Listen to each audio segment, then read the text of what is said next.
This is my one. Yeah. Okay. Hi, good morning. So, okay.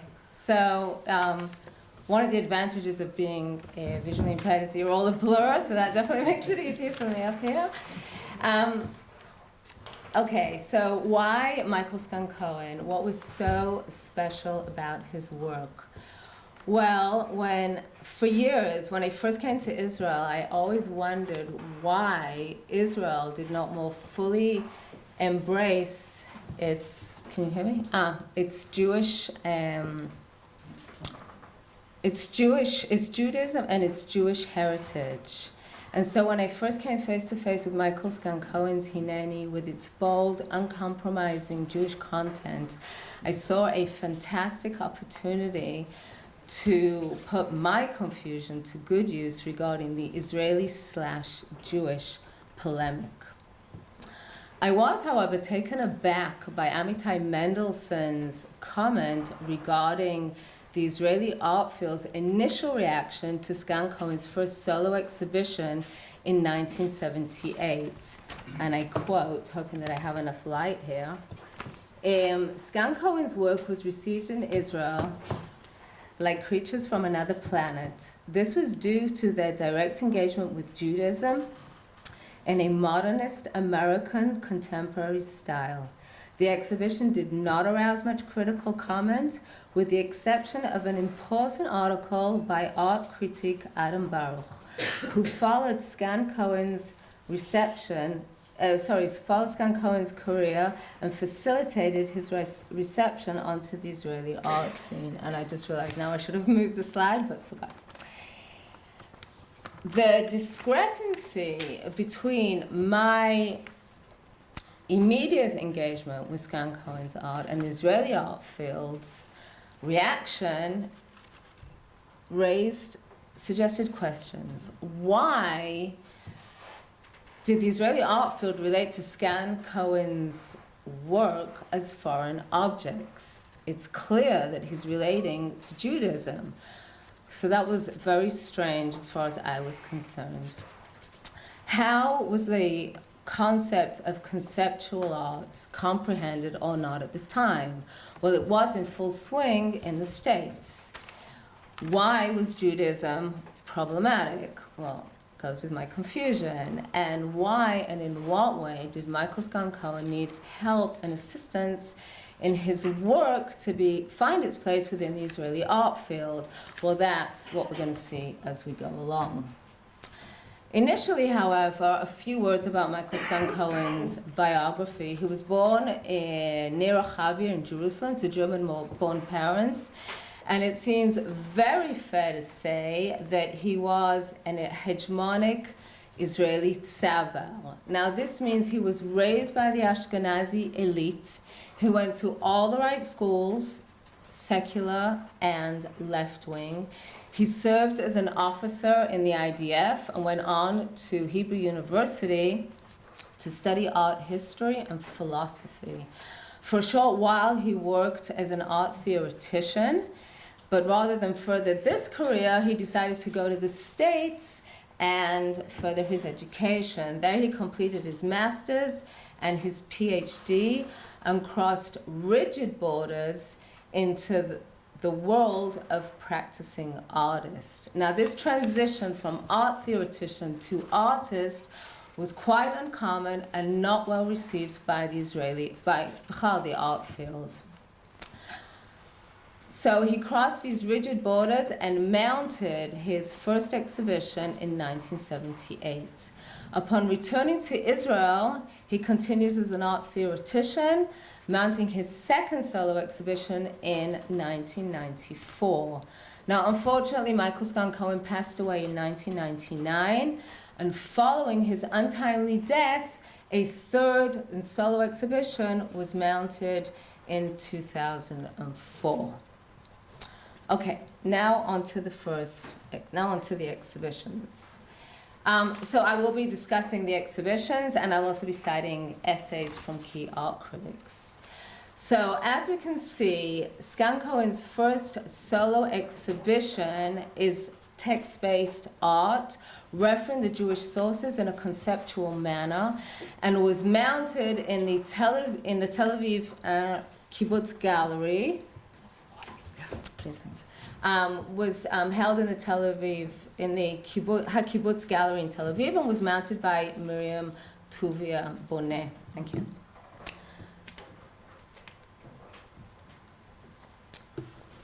Three controversial reviews were written about these shows and were published in the national daily magazines, Davar, Haaretz, and Yediot Achronot. Talia Rappaport, writing for Davar, and Nissim Avorach, writing for Haaretz, clearly did not have an understanding of conceptual art, as they had great difficulty in accepting Michael Sgan-Cohen's theoretical ideas and intertwinement of language into his art practice. Rappaport labeled this as pretentious, while Nissim Avorach called it trivial contemplation.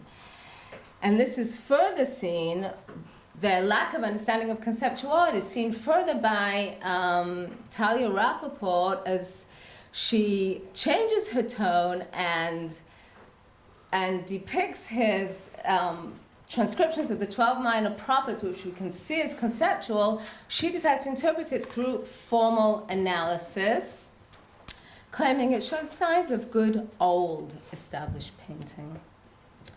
On a different note, raising another problematic issue within the Israeli art field, Mavorach has a problem with Sgan-Cohen's transition from theoretician to artist, and expresses his appall at the fact that a theoretician of such high status could produce such artistic nonsense.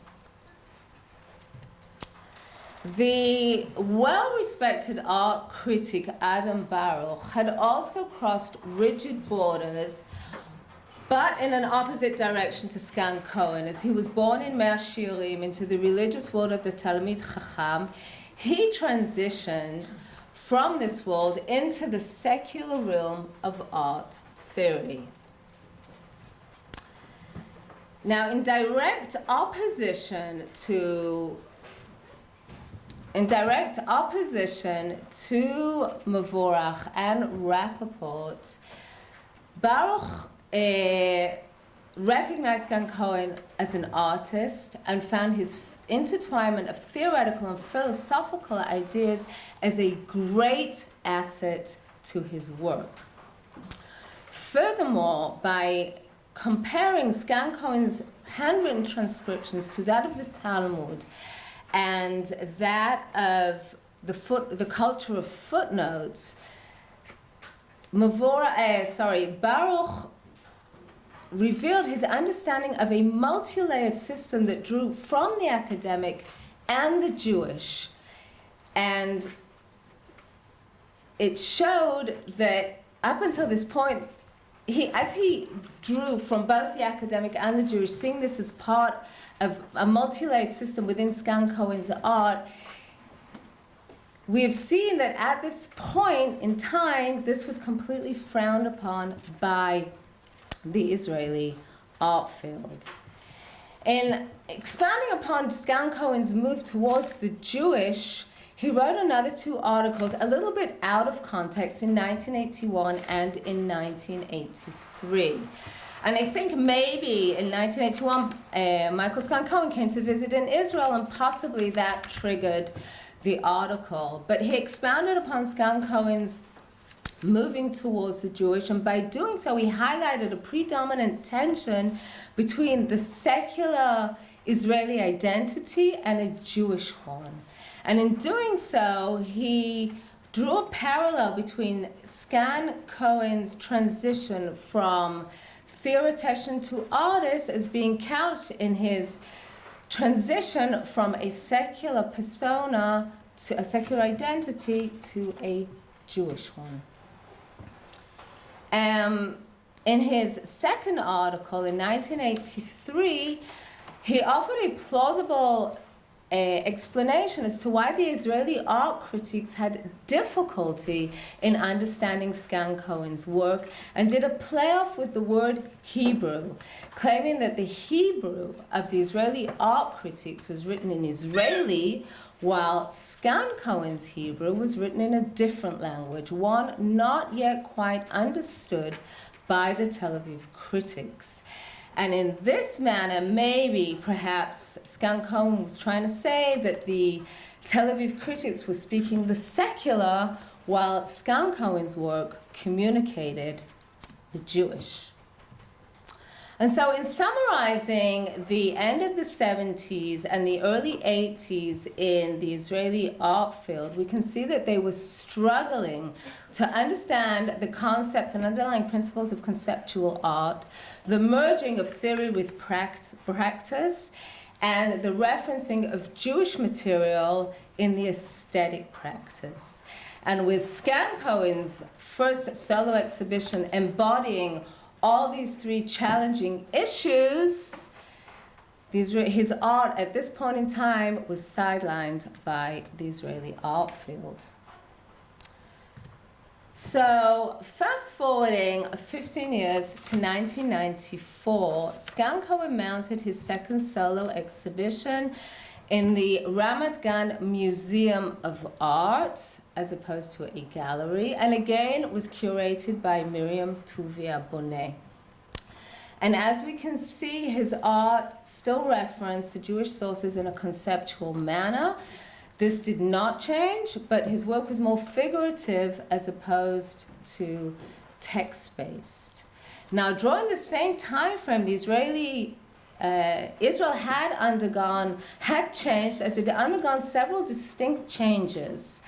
The Yom Kippur War of 1973, the fall of the Labour Party in 1977, and the Shalom HaGalil War in 1982.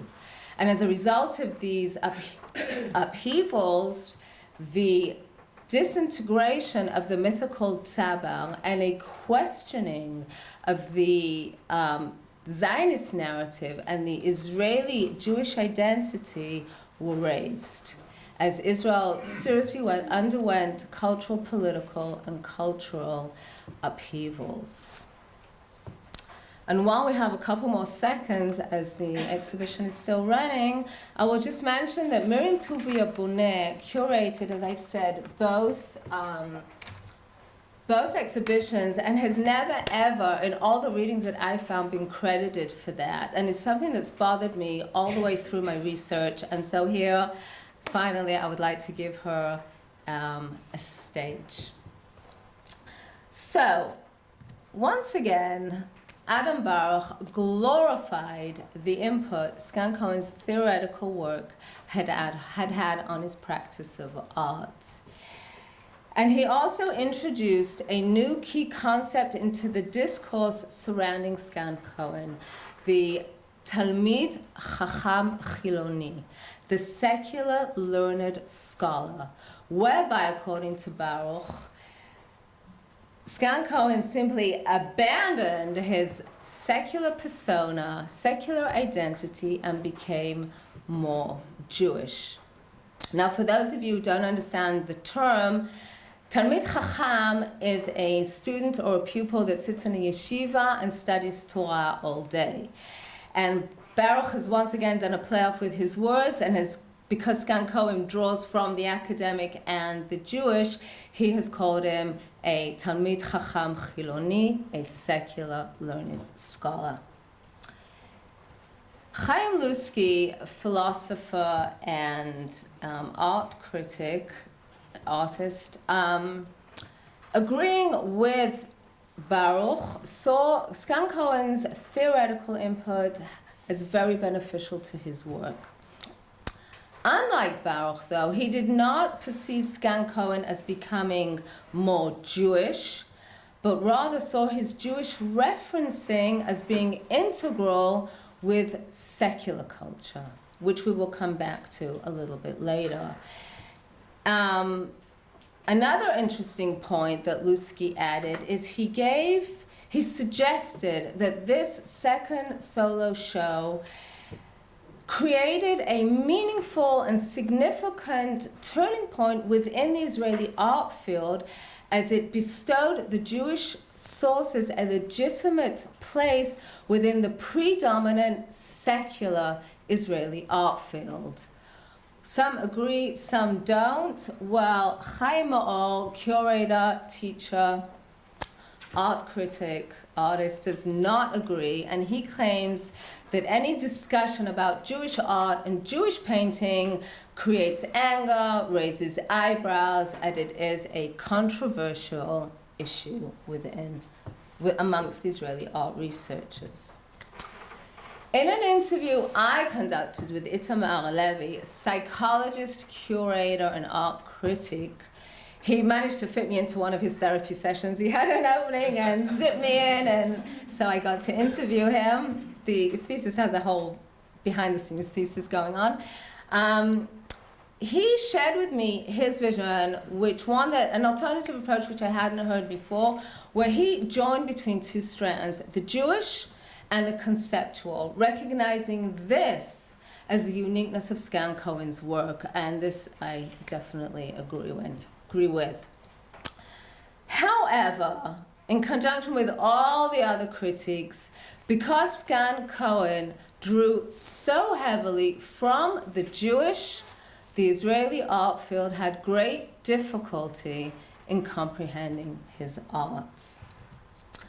And so the second solo exhibition, we can see that the Israeli art field has learned to understand the concepts, the underlying principles of conceptual art, and the merging with theory with praxis.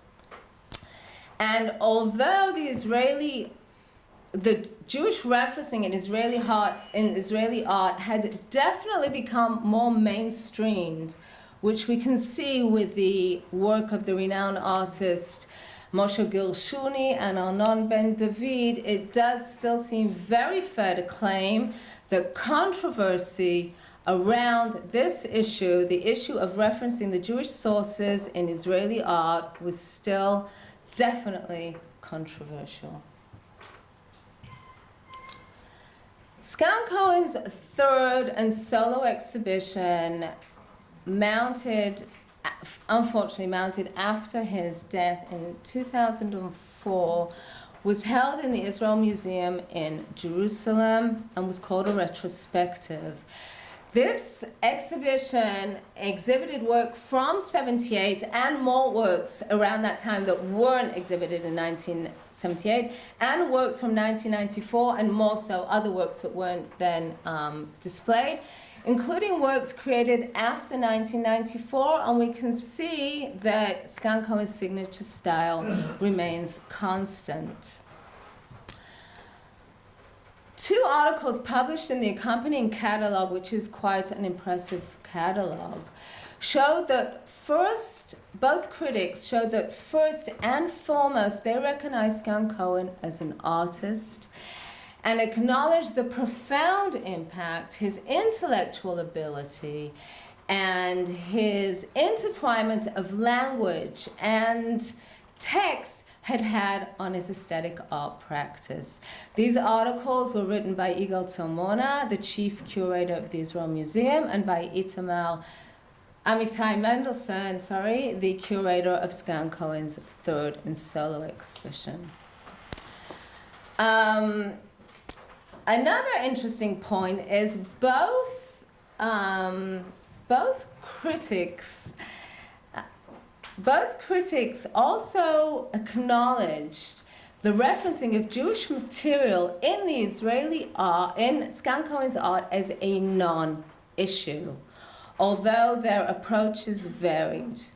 Tzalmona saw this as rooted in Jewish culture, describing Sgan-Cohen in accordance with Baruch as a secular learned scholar, whereas Mendelssohn viewed this as being rooted in secular culture and described Sgan-Cohen's art as being intertwined with art historical practices and childish playfulness, comparing his work, amongst many others, to Paul Klee. Okay. In order to try and understand the shifting of associations between the secular and the, sorry, I lost my focus. In order to try and understand these shifting associations between the Jewish and the secular, I turn to David Sperber's work, art historian, who discusses the relationship between the referencing of Jewish material in the practice of art. And in doing so, he borrowed the term of hybridization, which he took from sociology and adapted it to the Zionist narrative, as intended to create a feeling of continuity between the Jewish past and the secular present. And so, consequently, through the employment of the Jewish referencing, the Israeli art field could acknowledge the religious past by noting the Jewish referencing, and in this way could free itself from any kind of religious analysis and quickly move on to a secular interpretation. Now, although Sgan-Cohen by 2004 was recognized as a worthy artist, and the Israeli art field had accepted his transition from theoretician to artist, in addition to his conceptual art practice, many of his works to this day have been ignored and marginalized, not yet acknowledged by the Israeli art field. So through David Sperber's writing, it helps explain why so many of his works have been marginalized and sidelined and ignored by the Israeli art field. And in order to